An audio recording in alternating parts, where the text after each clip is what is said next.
कुमार जी, मुझे सुन पा रहे हैं?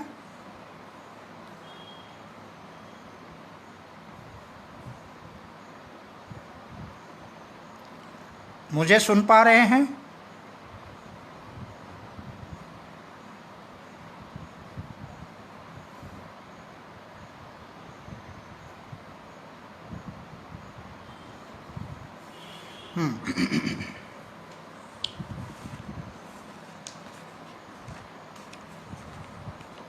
संस्कृत शौर्य समूह में से जुड़े समस्त प्रतिभागीगण, आप सबका इस पाठ में स्वागत है।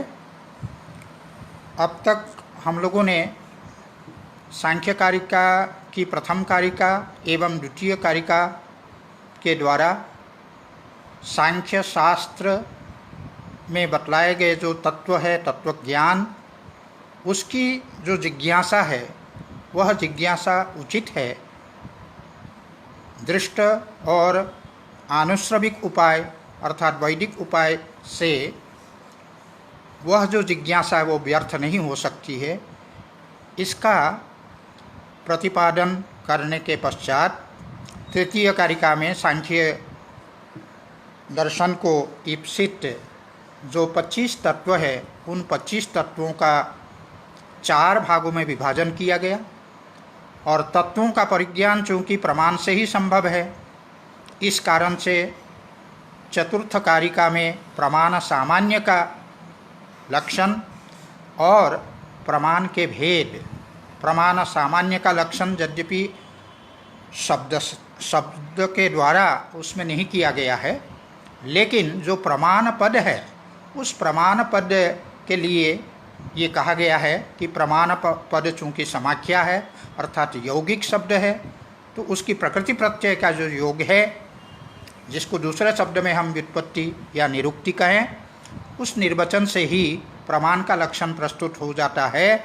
इसीलिए आचार्य वाचस्पति मिश्र ने कहा प्रमीयते अनेन इति, ये जो उसका निर्वचन है, तो यही निर्वचन जो है उसका लक्षण है और प्रमाण जो है वो लक्ष्य है। इस प्रकार प्रमाण सामान्य का लक्षण और तत्पश्चात दृष्ट, अनुमान और आप्तवचन रूप 3 प्रकार के प्रमाण जो सांख्य को स्वीकृत है, उसकी चर्चा चतुर्थ कारिका में की गई।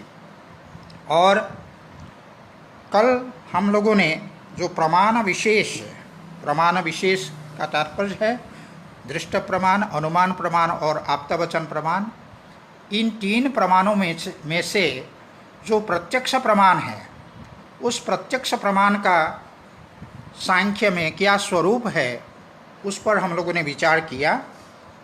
प्रत्यक्ष प्रमाण का लक्षण बताया गया प्रतिविषयाध्यवसायो दृष्टम। प्रतिविषयाध्यवसाय यह जो है दृष्ट अर्थात प्रत्यक्ष प्रमाण का लक्षण है और दृष्ट यह जो है वो लक्ष्य है। तो उसमें प्रतिविषयाध्यवसाय इस का विश्लेषण करते हुए विषय शब्द का सबसे पहले निरूपण किया कि विषय कहते किसको है। उसको आचार्य वाचस्पति मिश्र ने कहा विशिन्वन्ति विषयिनम अनुबध्नन्ति स्वेन रूपेण निरूपणीयम कुर्वन्ति इति यावत्, अर्थात जो विषयी को बांध दे, अपने रंग में, अपने रूप में रूपायित कर दे, तो उससे को हम कहते हैं विषय। और बुद्धि है विषयी और सुख आदि, पृथ्वी आदि, ये सब उसके विषय है। तो ये विषय, बुद्धि रूप जो विषयी है, उस विषयी को प्रतिक्षण बांध देता है। इसीलिए ये कहा कि विशिन्वन्ति विषयिनम अनुबध्नन्ति स्वेन रूपेण निरूपणीयम कुर्वन्ति, अर्थात अपने आकार में आकारित कर देता है और वह जो विषयी है वो तद्रूप हो जाता है, विषय रूप हो जाता है। तो ये इसमें बतलाया गया और विषय शब्द की व्याख्या की गई। उसके बाद प्रतिपद की व्याख्या करते हुए विषयम विषयम प्रतिवर्तते, जो एक एक विषय के साथ संपर्क करता है वो जो है उसको हम कहेंगे प्रति विषय।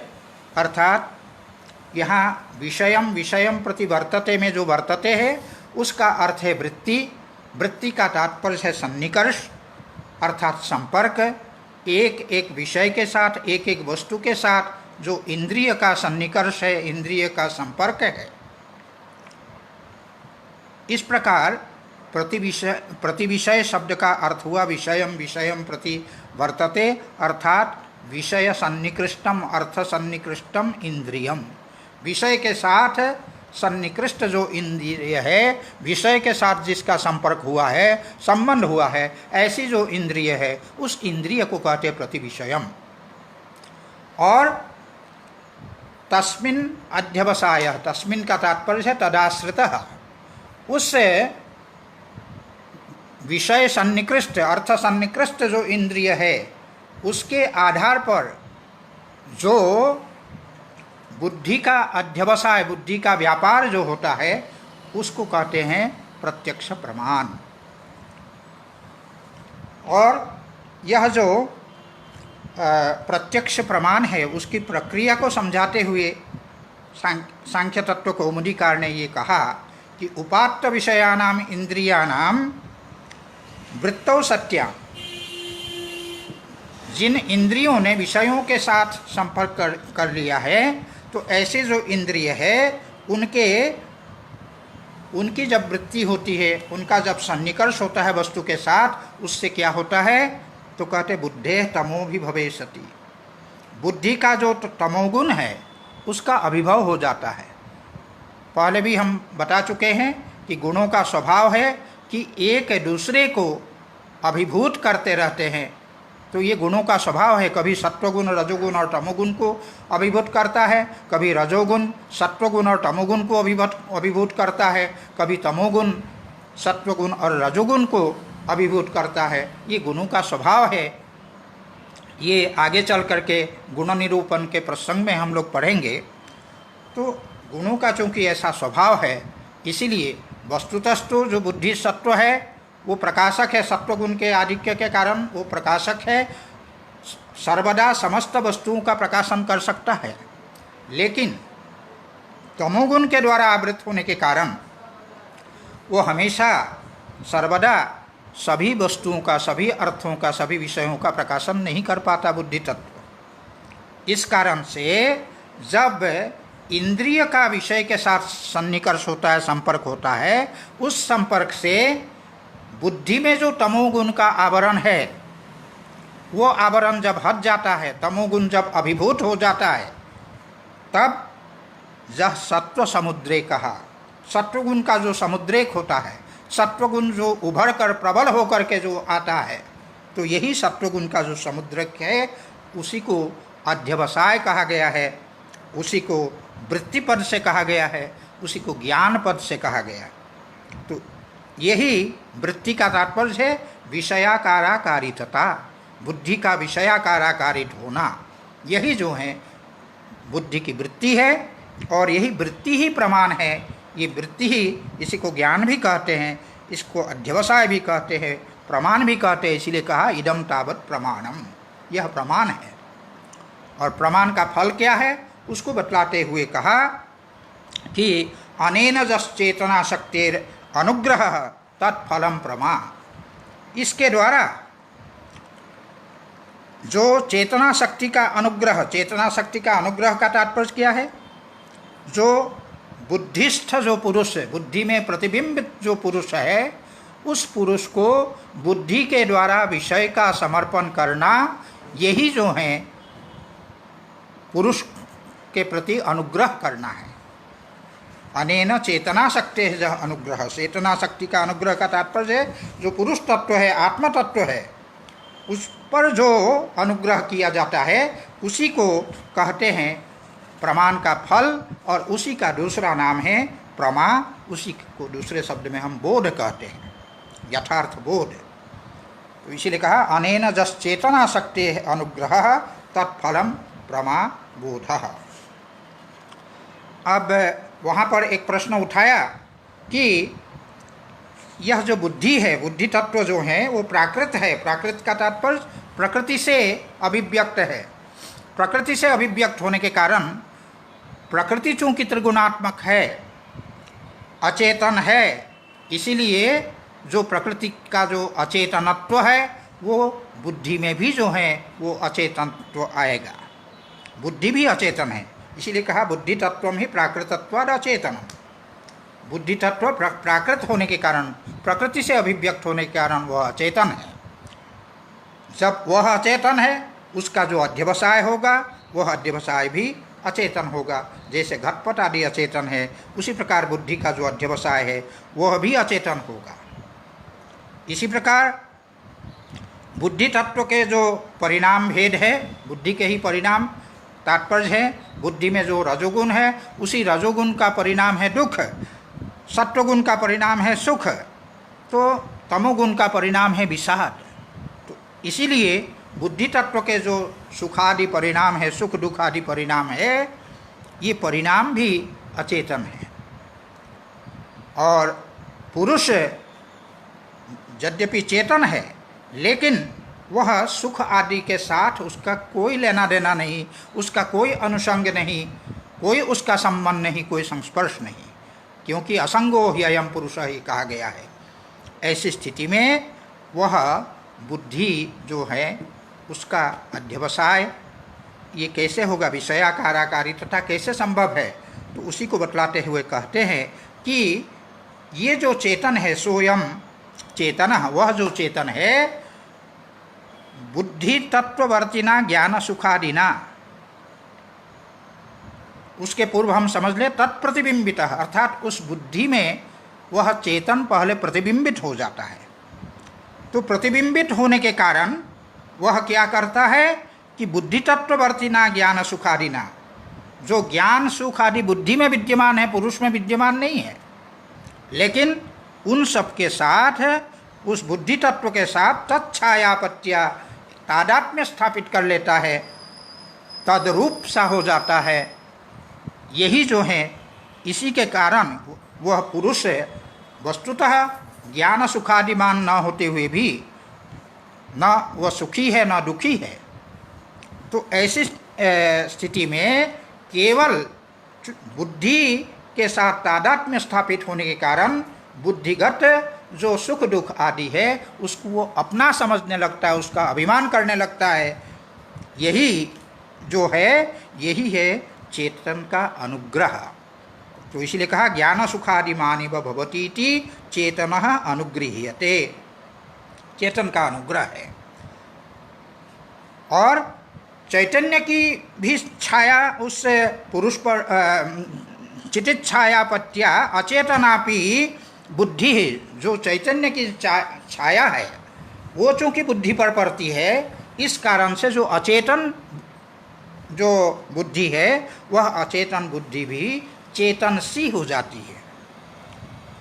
इसलिए वो जो है तद अध्यवसायोपि अचेतनः, उसका जो अध्यवसाय जो कि जिसको हमने अचेतन कहा वह भी चेतनवद भवति, चेतन के समान होता है। अर्थात बुद्धि की छाया पड़ने से, बुद्धि के प्रतिबिंब पड़ने से वह जो बुद्धि है वह पुरुष के प्रतिबिंब पड़ने के कारण वह जो बुद्धि है अचेतन है, उस अचेतन वह अचेतन बुद्धि भी चेतनवत सी प्रतीत होती है, और उस बुद्धि का जो अध्यवसाय जो कि अचेतन है वह भी चेतनवत प्रतीत होने लगता है।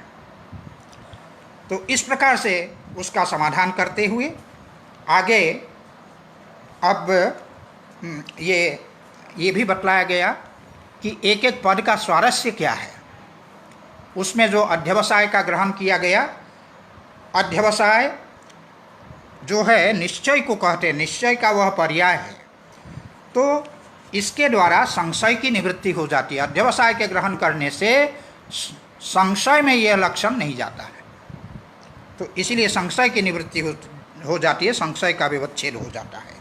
और विषय पद का चूँकि ग्रहण किया तो जो असद विषयक जो विपर्य है उसमें ये लक्षण नहीं जाता है, उसका निराकरण हो जाता है, उसकी निवृत्ति हो जाती है विषय के ग्रहण से। और जो प्रतिपद का ग्रहण किया, उस प्रतिपद के ग्रहण करने से इंद्रिय का विषय के साथ जो सन्निकर्ष है, संपर्क है, संबंध है, उसकी सूचना चूँकि प्राप्त हो जाती है, इसीलिए स्मृति आदि की भी निवृत्ति हो जाती है, क्योंकि स्मृति में इंद्रियार्थ सन्निकर्ष नहीं होता है।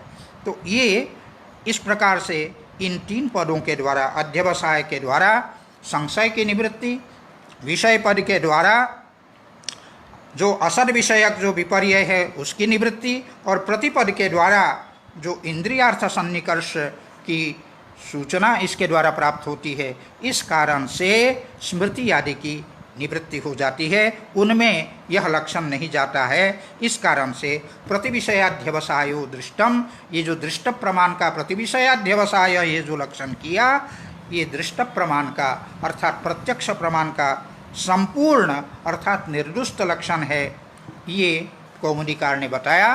और ये जब प्रश्न उठता है कि अन्य दार्शनिकाभिमत जो प्रमाण का लक्षण है उस विषय में, या प्रत्यक्ष प्रमाण का लक्षण है उसके विषय में आपने कोई चर्चा नहीं की, कि ऐसा अगर करने जाएंगे तो उसी में ग्रंथ का कलेबर बढ़ जाएगा। तो विस्तार के भय से हमने उनका निरूपण यहाँ पर नहीं किया। जिसको अधिक जिज्ञासा है, न्याय वार्तिक तात्पर्य टीका आदि जो आचार्य वाचस्पति मिश्र के ग्रंथ है उनका अवलोकन कर सकते हैं, उनका चिंतन मनन कर सकते हैं। इस प्रकार से आचार्य वाचस्पति मिश्र ने प्रत्यक्ष प्रमाण का लक्षण प्रस्तुत किया। अब अनुमान का प्रसंग आता है।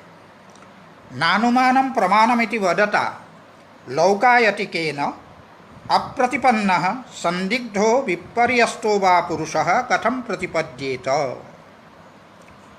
लौकायतिक कहते चार्वाक को, भौतिकवादी जो अत्यंत भौतिकवादी जो चार्वाक है वो कहते न अनुमानम प्रमाणम, अनुमान प्रमाण नहीं है। उनके अनुसार सिर्फ प्रत्यक्ष, केवल प्रत्यक्ष ही प्रमाण है, अनुमान उनके अनुसार प्रमाण नहीं है। नानुमानम प्रमाणम इति वदता, इस प्रकार बोलते हुए जो लौकायतिक है अर्थात चार्वाक है, उसके द्वारा वो क्या है, अप्रतिपन्न,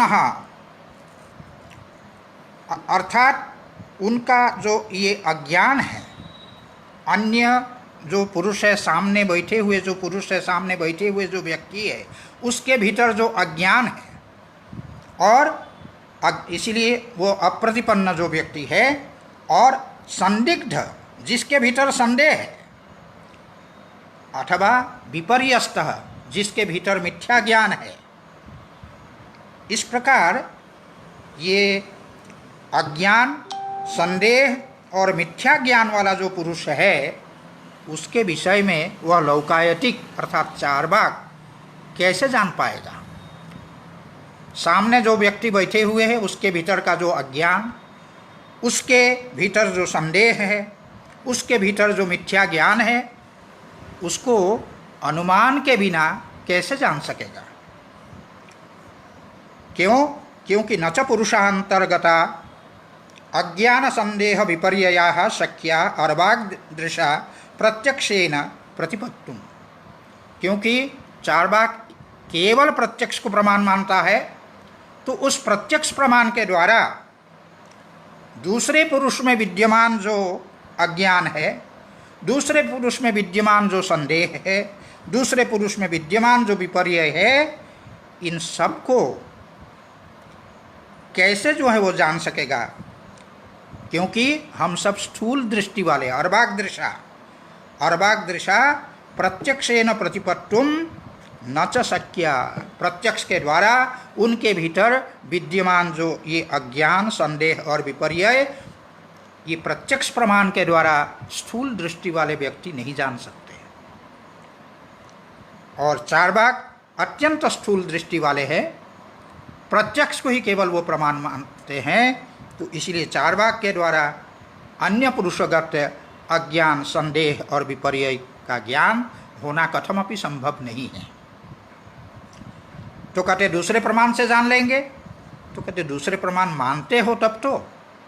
कहते नापि प्रमाणांतरेण, दूसरे प्रमाण से भी वो नहीं जान सकता। क्यों? अनभ्युपगमात्, दूसरे प्रमाण को तो मानता ही नहीं है। और अनवधृत अज्ञान संशय विपर्ययस्तु यम कंचन पुरुषम प्रति प्रवर्तमानः अनवधेय वचनतया प्रेक्षावद्भिर उन्मत्तवद उपेक्षित। सामने जो बैठे हैं उनका जो अज्ञान है और उनका जो संशय है, उनका जो विपर्य है, अज्ञानम च संशयश्च विपर्ययश्च इति अज्ञान संशय विपर्ययाः अनवधृताः अज्ञान संशय विपर्ययाः येन असौ अनवधृत अज्ञान संशय विपर्ययः। जिसने सामने बैठे हुए व्यक्ति के भीतर विद्यमान जो अज्ञान है, उसके भीतर विद्यमान जो संशय है, उसके भीतर विद्यमान जो विपर्य है, उसका अवधारण नहीं किया है, उसको जाना नहीं है, अनवधृत है, तो ऐसे जो पुरुष है वो यं कंचन पुरुषम प्रति प्रवर्तमानः, जिस किसी व्यक्ति के सामने अगर कुछ वो कहना चाहेगा, कुछ बताना चाहेगा, तो क्या होगा? अनवधेय वचनतया, उसका जो वचन होगा वो कैसा होगा? अनवधेय होगा, अवधेय नहीं होगा, सुनने योग्य नहीं होगा। इस कारण से प्रेक्षावद भी उन्मत्तवद उपेक्षित, बिना सामने वाले का जो अज्ञान आदि है, संशय आदि है, उसको जाने बिना अगर कोई व्यक्ति बोलता है तो क्या होगा? प्रेक्षावद भी उन्मत्तवद उपेक्षित। जो बुद्धिमान है, ज्ञानी है, उनके द्वारा अरे ये तो उन्मत्त है, इस प्रकार कह करके उसकी उपेक्षा की जाएगी। क्योंकि सामने जो भी बैठे हैं उसके भीतर क्या है, उसको अनुमान के द्वारा जानना जरूरी है। और तद अनेन अज्ञानादयः परपुरुषवर्तिनः अभिप्राय भेदाद वचन भेदाद वा लिंगाद अनुमातव्याः।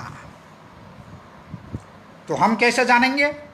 तो कहते हैं अज्ञानादय परपुरुषवर्तिनः अज्ञानादयः, परपुरुष दूसरे पुरुष में विद्यमान जो अज्ञान संशय विपर्य है, उनको अभिप्राय भेदाद, उस व्यक्ति के द्वारा जो कुछ अभिप्राय व्यक्त किया जाता है उस अभिप्राय भेद से, और वचन भेदाद, जो वो बोलते हैं उसके भेद से, यही है लिंग, यही है हेतु, उसका अभिप्राय भेद और वचन भेद, यही है लिंग, यही है हेतु। तो ये, और इसी हेतु के द्वारा हम अनुमान करेंगे कि इसके भीतर अभी संशय है, इसके भीतर विपर्य है, इसके भीतर अज्ञान है। इस प्रकार से हम उनका अनुमान कर सकते हैं। इसी को कहते हैं परपुरुष तद अनेन अज्ञानादयः परपुरुषवर्तिनो अभिप्राय भेदाद वचन भेदाद वा लिंगाद अनुमातव्याः। जब कोई अध्यापक किसी विद्यार्थी को पढ़ाते हैं, पढ़ाने के साथ साथ जब पूछते हैं तुमने समझा, तो बता हाँ समझा। तो क्या समझा?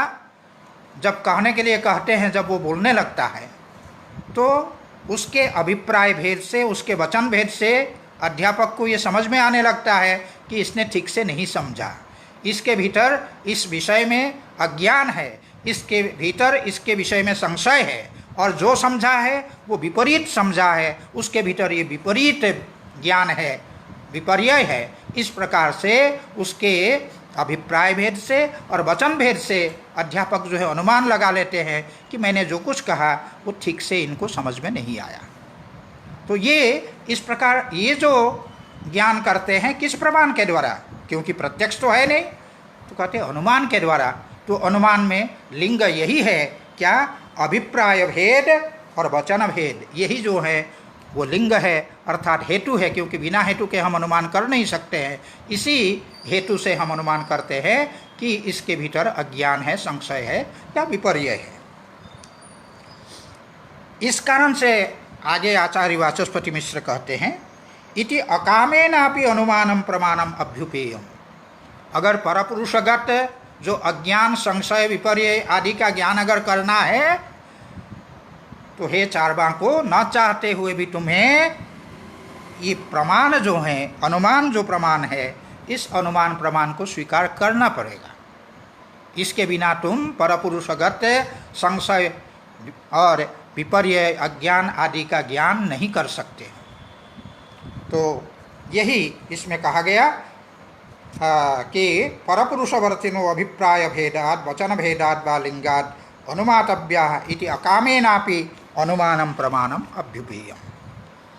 तो इस प्रकार चार्वाक को भी अनुमान स्वीकार करना पड़ेगा।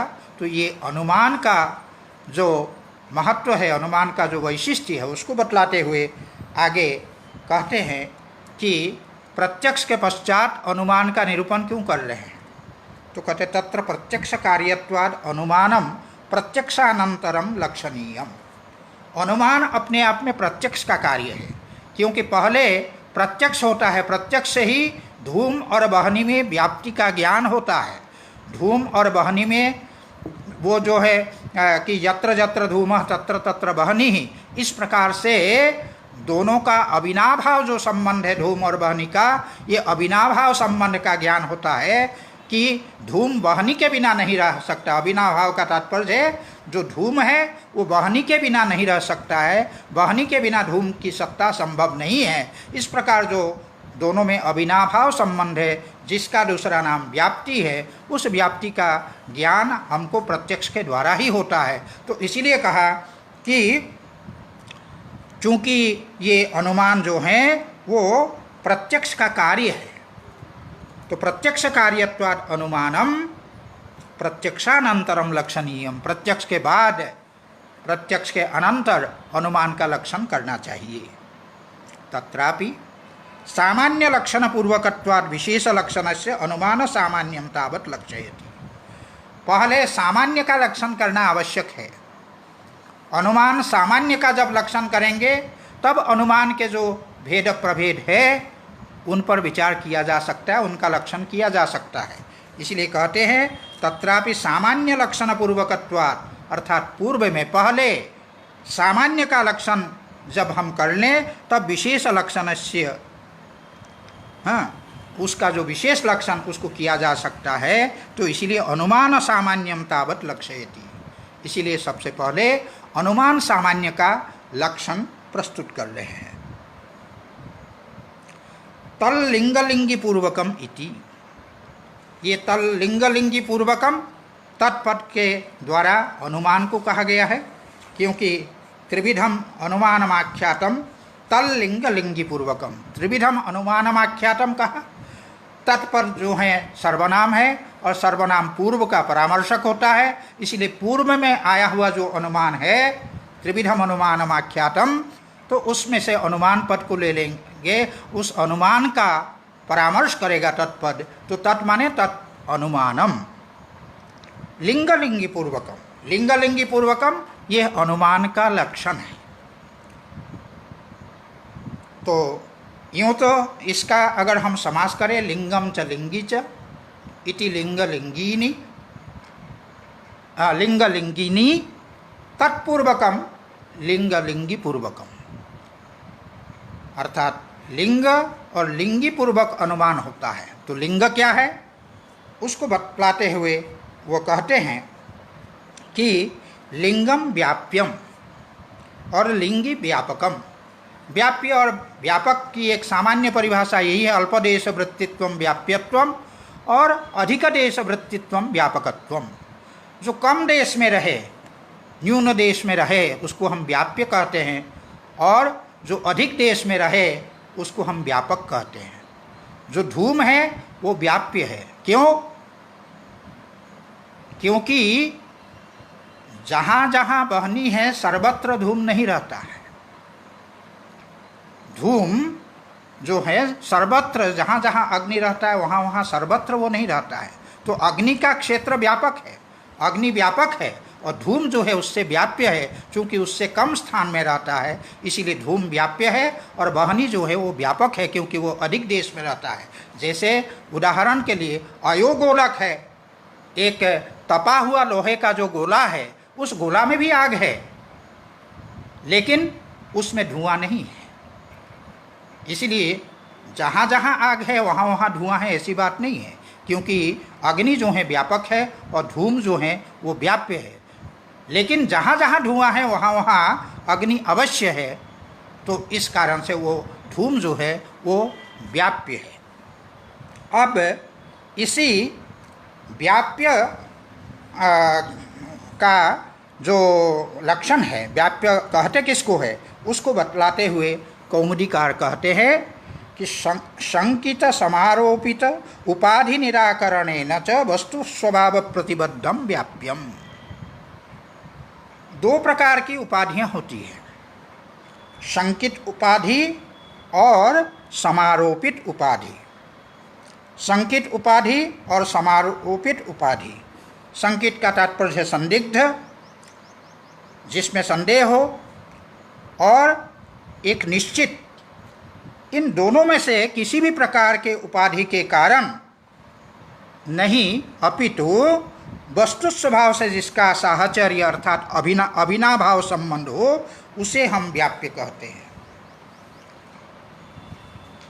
वस्तु स्वभाव से जिसका अविनाभाव संबंध हो, उसको हम कहते हैं व्याप्य, और जिसके साथ उसका संबंध हो उसको हम कहते हैं व्यापक। तो शंकित उपाधि और समारोपित उपाधि, ये दोनों क्या है, उसको हम उदाहरण के साथ समझ लेते हैं कि जैसे आर्द्रन धन संयोग है। जब हम कहते हैं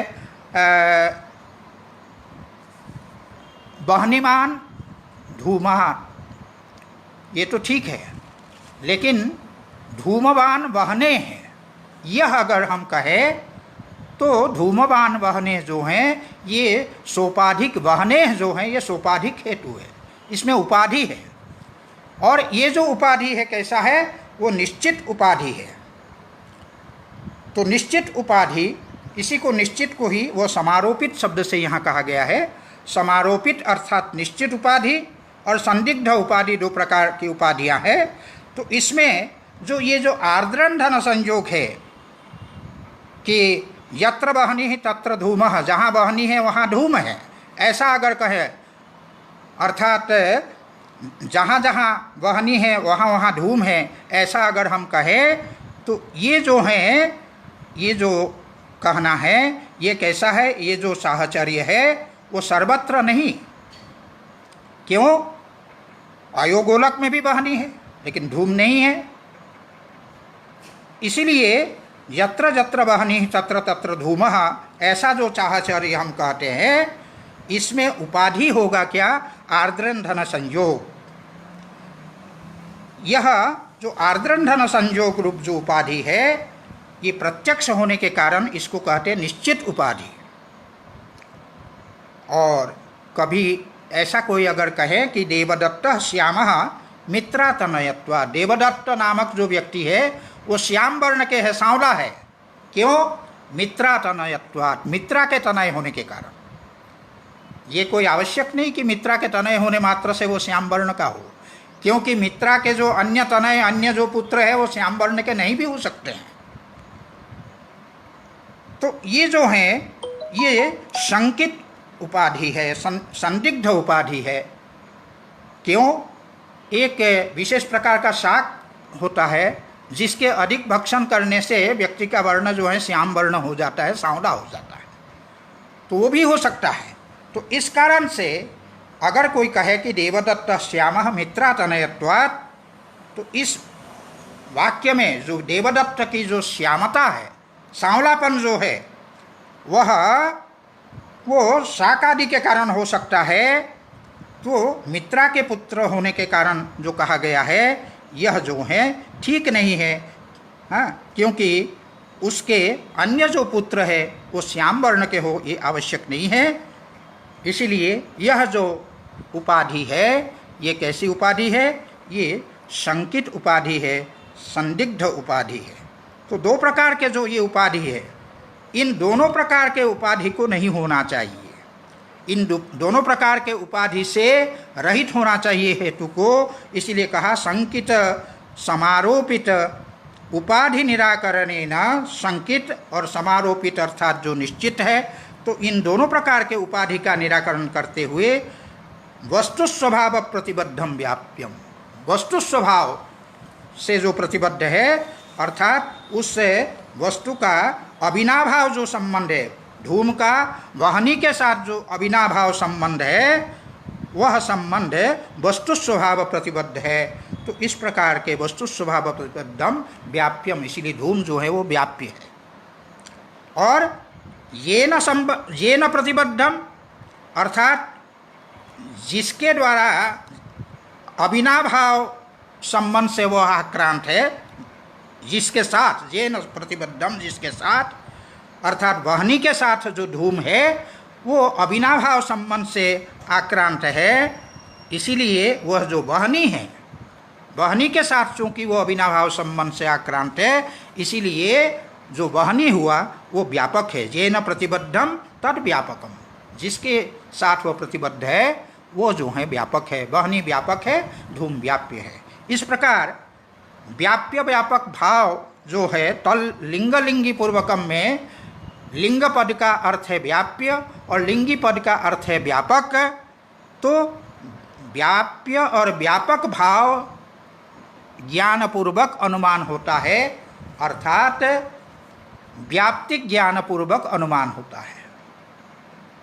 यत्र यत्र धूमः तत्र तत्र वह्निः, ये जो साहचर्य नियम है इसी को हम व्याप्ति कहते हैं। तो इस व्याप्तिक ज्ञानपूर्वक अनुमान होता है, ऐसा लक्षण के द्वारा आया तल लिंग लिंगी पूर्वकम। लेकिन हाँ, यहाँ पर ये कहते हैं कि लिंग लिंगी ग्रहणेन विषयवाचिना विषयिनम प्रत्ययम उपलक्षयति।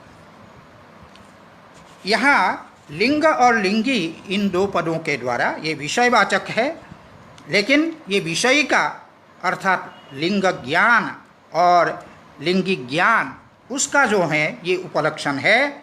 इसको बताते हुए आगे इसी का स्पष्टीकरण करते हैं कि धूमादिर्व्याप्य वह्न्यादिर्व्यापकः इति यः प्रत्ययः तत्पूर्वकम। धूम व्याप्य है और वह्नि व्यापक है। इस प्रकार का जो प्रत्यय है अर्थात जो ज्ञान है तत्पूर्वकम, लिंग लिंगी पूर्वकम का अर्थ हुआ व्याप्तिक ज्ञान पूर्वकम। धूम व्याप्य है और वह्नि व्यापक है इत्याकारक जो प्रत्यय है, जो ज्ञान है तत्पूर्वक, तात्पर्य हुआ कि व्याप्ति ज्ञान पूर्वकम अनुमानम।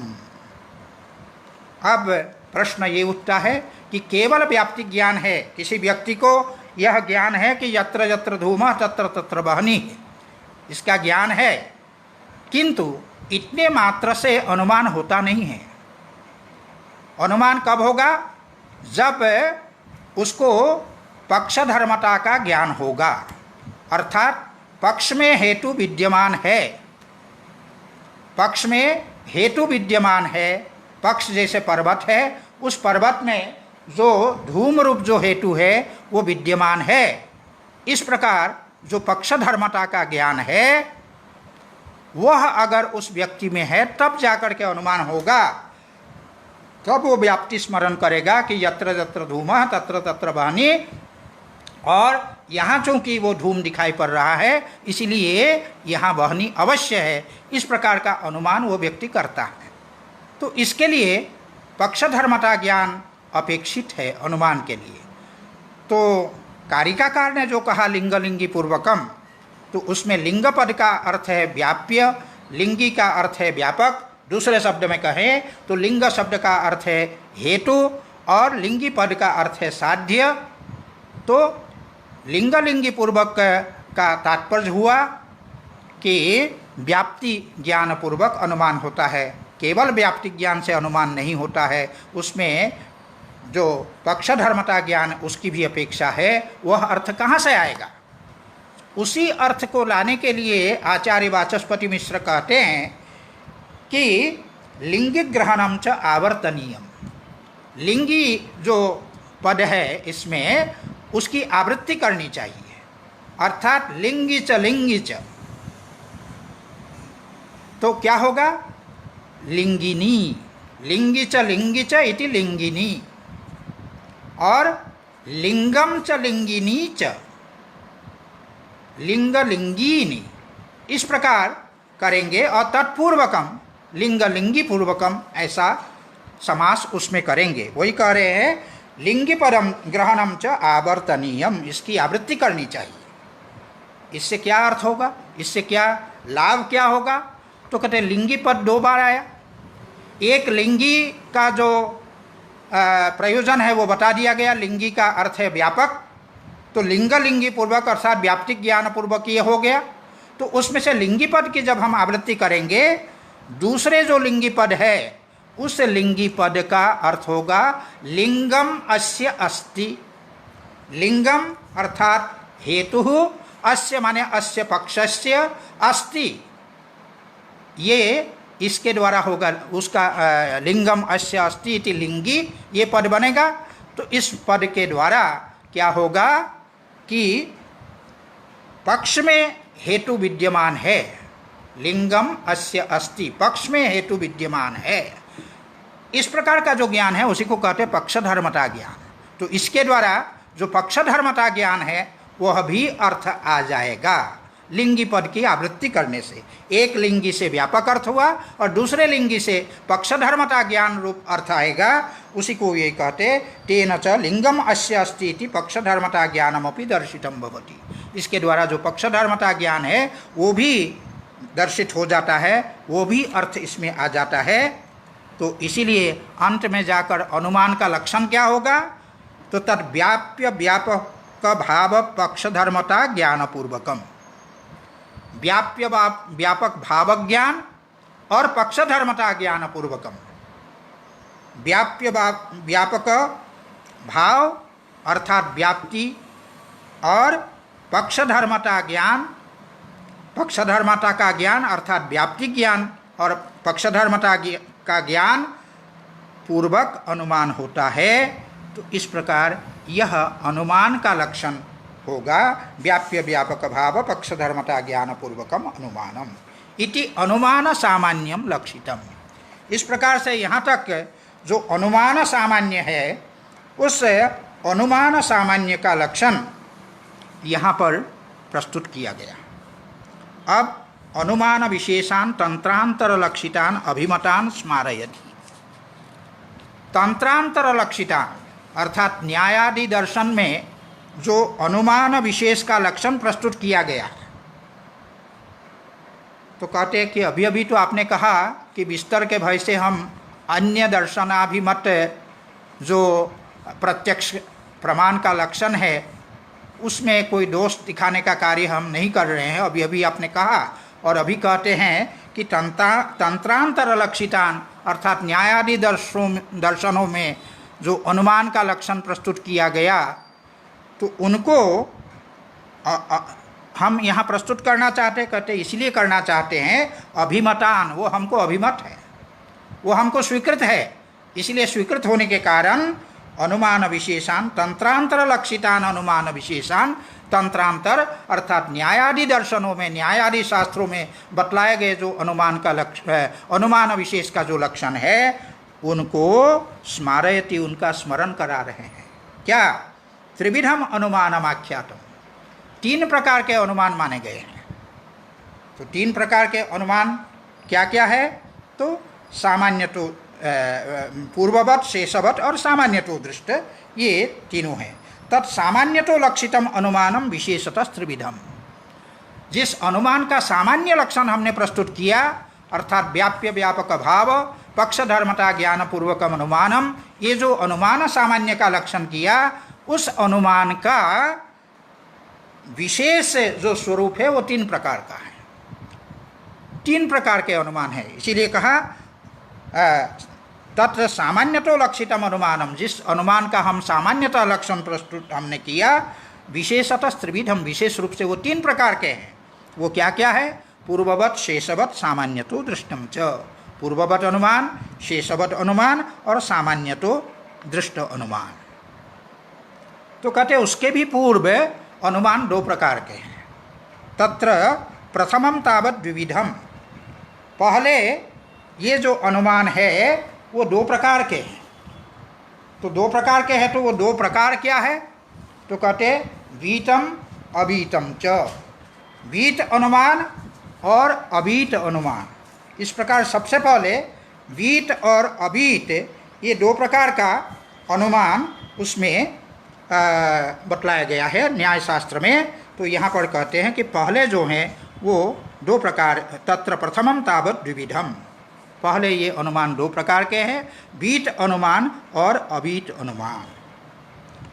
तो बीट पद की जो व्युत्पत्ति है, वी अर्थात विशेषेण, इतम अर्थात ज्ञातम अर्थात प्रसिद्धम, जो पहले से ज्ञात है, प्रसिद्ध है, ऐसा अन्वय मुखेन प्रवर्तमानम, माने अन्वय व्याप्ति हेतुकम, अन्वय व्याप्ति के द्वारा जो अनुमान होता है वह अनुमान जो कि पहले से प्रसिद्ध है उसको बीट कहते हैं। तो ये अन्वय आप सभी लोग जानते हैं, तत्सत्वे तत्सत्वम अन्वयः, और व्यतिरेक को भी जानते हैं, तदभावे तदभावो व्यतिरेकः। तत्सत्वे तत्सत्वम अर्थात यत्र यत्र धूमः तत्र तत्र वह्निः, इसके द्वारा जो वह्नि तो सामान्य का अनुमान किया जाता है, तो उसमें वह्नि आदि जो व्यापक तत्व है उसको पर्वत आदि पक्ष में उसकी जो सत्ता है उसको सिद्ध करने वाला यह जो अनुमान है धूम रूप हेतु के द्वारा, यह अनुमान बीट अनुमान है। यत्र यत्र धूमः तत्र तत्र वह्निः, इस व्याप्ति ज्ञान के आधार पर, प्रसिद्ध व्याप्ति के आधार पर जो पर्वत में उस धूम को देखकर वह्नि का नहीं, वस्तुतः वह्नित्व सामान्य का जो अनुमान किया जाता है वो अन्वय मुखेन है। यत्र यत्र धूमः तत्र तत्र वह्नि, जहाँ जहाँ धूम का अस्तित्व है वहाँ वहाँ वह्नि का भी अस्तित्व है। इस प्रकार तत्सत्वे तत्सत्वम, ये जो अन्वय व्याप्ति है, इस अन्वय व्याप्ति के आधार पर जो अनुमान होता है उस अनुमान को कहते, उसमें अन्वय व्याप्ति की प्रधानता रहती है। इसीलिए कहा अन्वय तत्र अन्वय मुखेन, मुखपद का तात्पर्य से यहाँ प्रधान, जिसमें अन्वय व्याप्ति प्रधान है, ऐसा जो अनुमान है उस अनुमान को कहते हैं। और ये विधायक विधि मुखेन ये होता है, इस कारण से इसको बीट अनुमान कहा जाता है।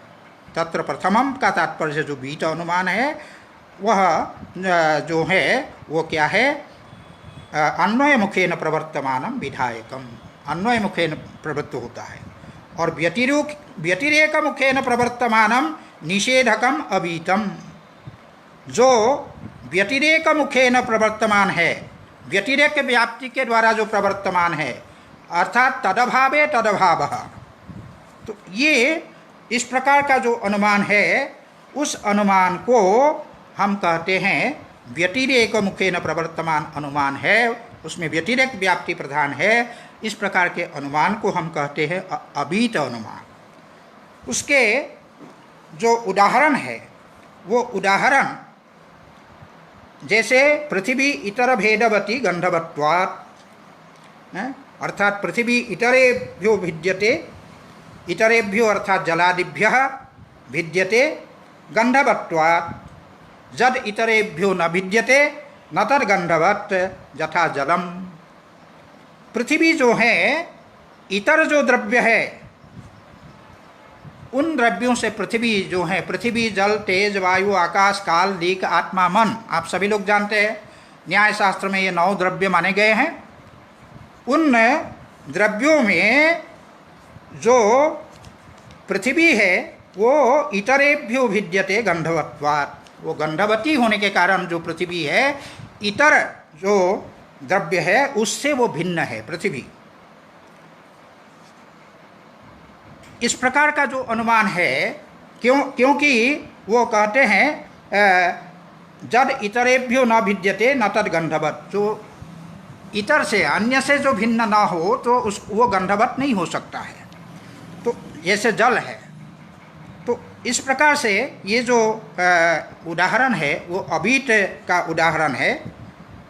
और दूसरा हम यूँ कह सकते हैं कि जैसे गुण होने के कारण जो गुण हमेशा द्रव्य में आश्रित रहता है, द्रव्य में समवायी कारण से गुण रहता है, ये आप सबको ज्ञात है। तो वो द्रव्य भिन्न किसी वस्तु में वह रह नहीं सकता है। गुण जब भी रहेगा वह द्रव्य में ही रहेगा, द्रव्यातिरिक्त किसी में गुण की सत्ता नहीं हो सकती है। अब जैसे पृथ्वी है, पृथ्वी में वह जो पृथ्वी है उस में जो शब्द है, अरे जो गंधवत्व है वो केवल पृथ्वी में ही है।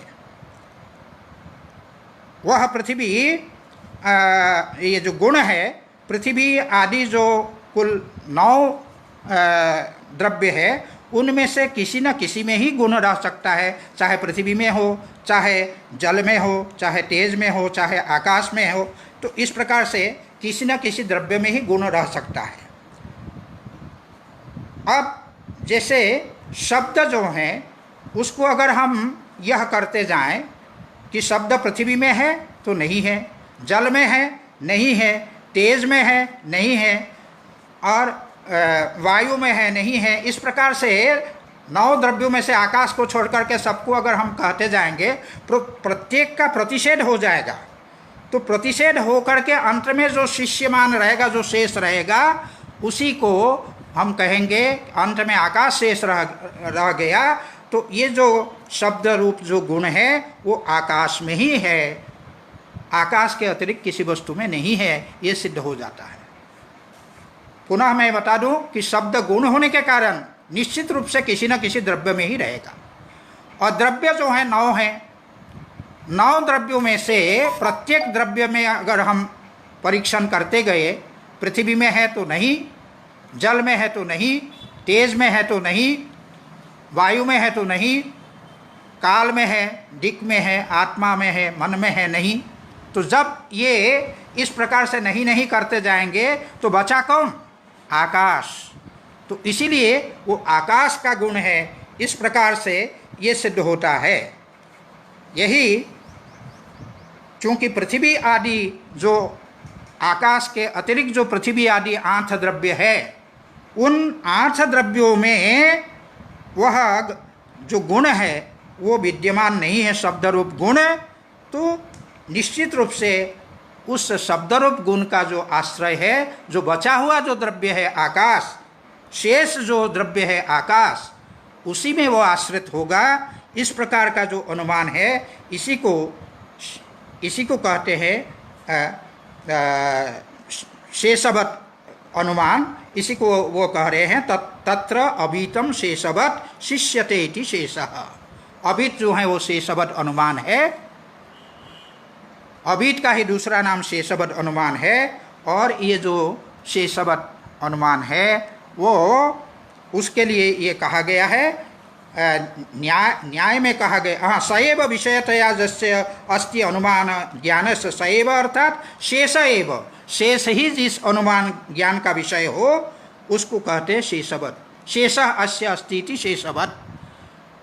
शेष ही जिसका विषय हो, सएव माने शेष एव विषयतया जस्य अस्ति अनुमान ज्ञान, जस्य अनुमान ज्ञानस्य शेष एव विषयतया अस्ति, जिस अनुमान ज्ञान का विषय जो है वो शेष है, उसको कहेंगे शेषवद अनुमान। और शेषवद अनुमान का ही लक्षण प्रस्तुत करते हुए न्याय शास्त्र में कहा गया है कि यदा हुः प्रसक्त प्रतिषेधे अन्यत्र अप्रसंगात शिष्यमाने संप्रत्यय परिशेषः। प्रसक्त प्रतिषेध है, प्रसक्त प्रतिषेध यही है कि जो शब्द रूप जो गुण है वो पृथ्वी में है तो प्रतिषेध हुआ नहीं, जल में है तो नहीं, तेज में है तो नहीं, वायु में है तो नहीं, काल में है, दिक् में है, आत्मा है, मन में है, सब में निषेध करते गए। तो निषेध करते करते अंत में जाकर के एक द्रव्य बचा, वो है आकाश। तो इससे क्या सिद्ध होता है कि गुण होने के कारण द्रव्यातिरिक्त किसी अन्य वस्तु में वह नहीं रह सकता है शब्द।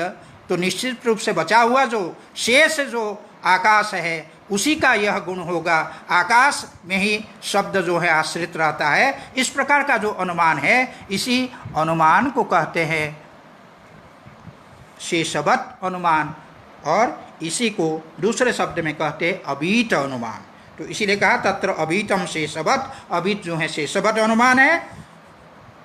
और ये जो है शिष्यते इति शेषः स एव विषयतया जस्य अनुमान ज्ञानस्य तत्शेषवत्, उसके लिए न्याय में कहा गया है प्रसक्त प्रतिषेधे अन्यत्र अप्रसंगात शिष्यमाने संप्रत्यय परिशेषः, ये न्याय भाष्य में कहा गया है।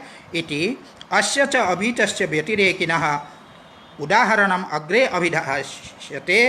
तो ये जो अभीत अनुमान है, इस अभीत अनुमान जो व्यतिरेक व्याप्ति से जो अनुमान होता है, इसके जो उदाहरण है यहाँ पर नहीं, लेकिन आगे चल करके इसके उदाहरण हम बतलाएंगे। इस प्रकार जो सांख्य तत्व कौमुदीकार है, उन्होंने 3 प्रकार के अनुमान को सबसे पहले 2 प्रकार में विभाजित किया, अर्थात बीत और अभीत।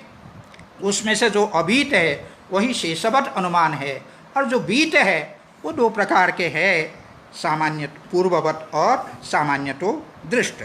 इस प्रकार से यहाँ तक जो है वो अभीत अनुमान का ही जो दूसरा नाम है शेषवत, उस शेषवत अनुमान का लक्षण प्रस्तुत हुआ। अब आगे बताएंगे भीतम द्वेधा पूर्ववत सामान्यतो दृष्टम च। जो भीत अनुमान है वो 2 प्रकार का है, पूर्ववत और सामान्यतो दृष्ट। और इनका जो लक्षण है, ये चूँकि थोड़ा सा इसमें समय लगेगा, आज पूरा नहीं हो पाएगा, इसीलिए यहाँ तक चूँकि एक सीमा है, इस कारण से हम आज का पाठ यहीं पर समाप्त करते हैं। तो बीत अनुमान के जो 2 प्रकार है, पूर्ववत और सामान्यतो दृष्ट, इसकी चर्चा हम कल करेंगे। धन्यवाद।